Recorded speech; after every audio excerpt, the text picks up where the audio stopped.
पहनकर इस तरह की कोई बातें कर रहा है तो स्वाभाविक है, उसका जवाब वहाँ नेता देने में सक्षम है। जहाँ की आप बात जी भाई सर, हिंदुवादी और हिंदुत्ववादी जो बात करते हैं, इसमें भारतीय बने रहना ठीक रहेगा कि सर हिंदुवादी होना? पंडित नेहरू के जमाने से लेकर आज तक कांग्रेस,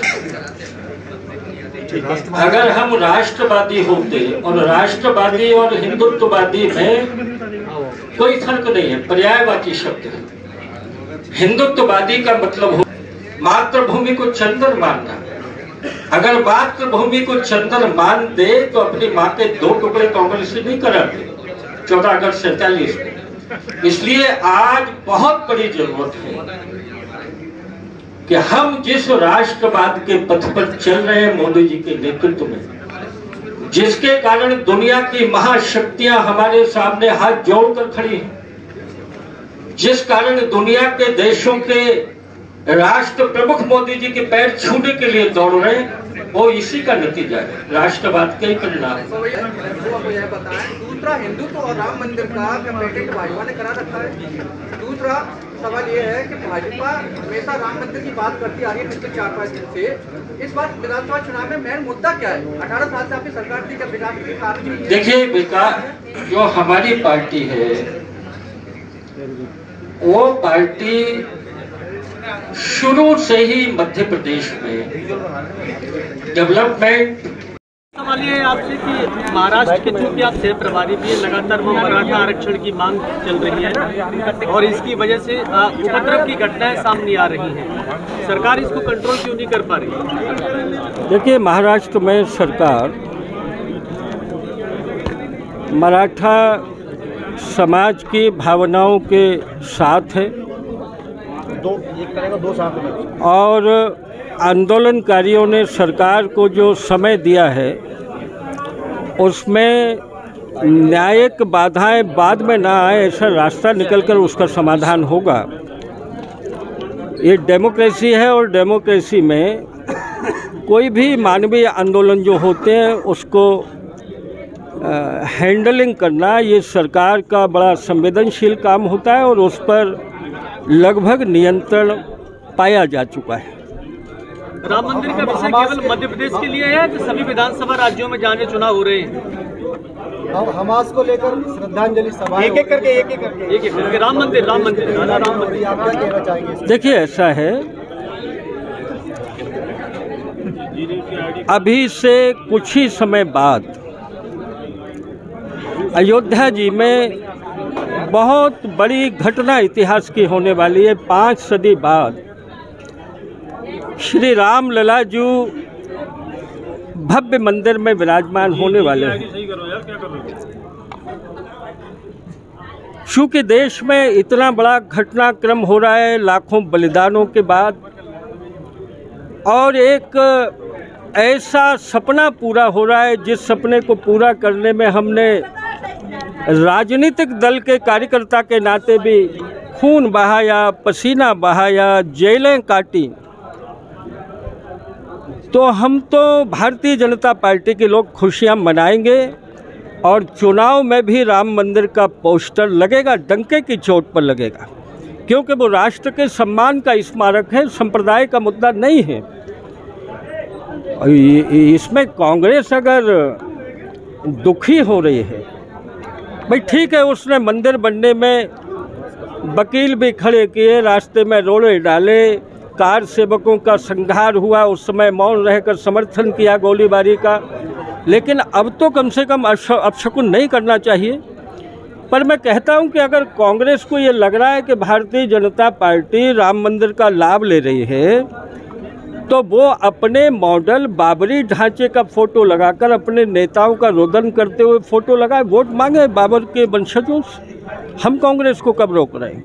दादा, क्या लगता है इसमें विधानसभा चुनाव में विकास का मुद्दा सिर्फ हिंदुत्व ही रह गया? इसी तरह की ऐसा नहीं,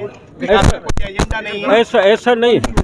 देखिए, ऐसा है, भारतीय जनता पार्टी अपनी सरकार में 5 वर्ष विकास और गरीब कल्याण के मुद्दों पर दिन और रात काम करती है और वही लेकर हम जनता के बीच में जा रहे हैं। क्या लाडली बहना मुद्दा नहीं है? क्या सबसे बड़ा मुद्दा है बस्तियों में, गाँव में। लेकिन हम राजनीतिक पार्टी के नाते जो बड़े मुद्दे जीवन को प्रभावित करते हैं, लोगों के राष्ट्र जीवन को, ऐसा राम मंदिर के मुद्दे पर चर्चा क्यों नहीं होगी?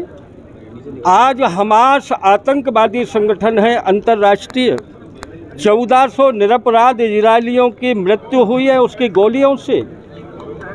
आज भारत की नीति है कि हम हमास के खिलाफ इजराइल के साथ खड़े हैं, मगर खरगोन में कांग्रेस का उम्मीदवार अगर आतंकवादियों के लिए आंसू बहाकर और श्रद्धांजलि सभा कर रहा है, तो क्या ये मानवता के दुश्मनों की श्रद्धांजलि नहीं है?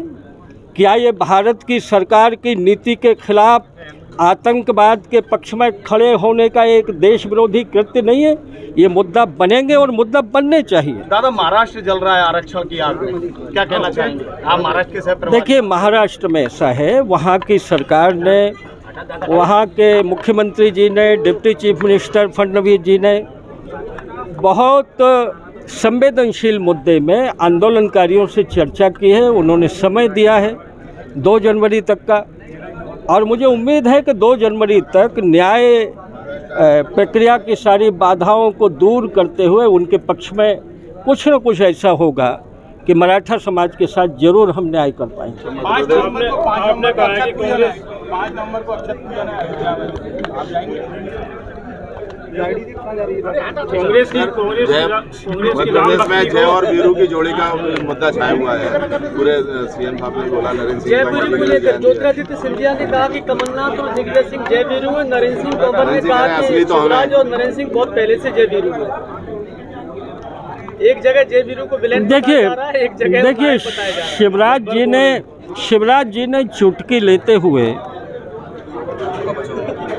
बहुत कम पंक्तियों में बड़ी बात कह तो दी थी। अब दोनों तरफ से जो चुटकियां ली जा रही हैं, तो मैं ऐसा मानता हूं, मैं अटल बिहारी वाजपेयी जी के युग की राजनीति को पसंद करता हूं। थोड़ी बहुत चुटकियां, थोड़ी बहुत मजाक, थोड़ी बहुत विनोद, ये बड़े नेताओं में चुनाव के बीच में होना चाहिए, कांग्रेस और भाजपा के बीच में, जिससे माहौल अच्छा रहता है। आपने कांग्रेस की राम भक्ति को कालनेमी की संज्ञा दी है? नहीं, मेरी बात को समझिए।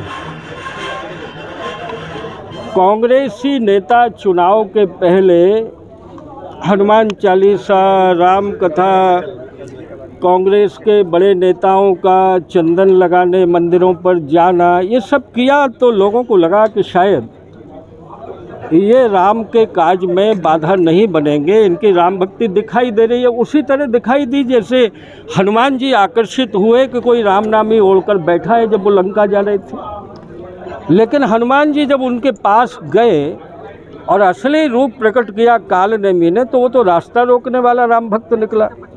इसको नकली राम भक्ति कहा जाता है। जब मंदिर के पोस्टर लगने का मौका आया तो विरोध में खड़े हो गए।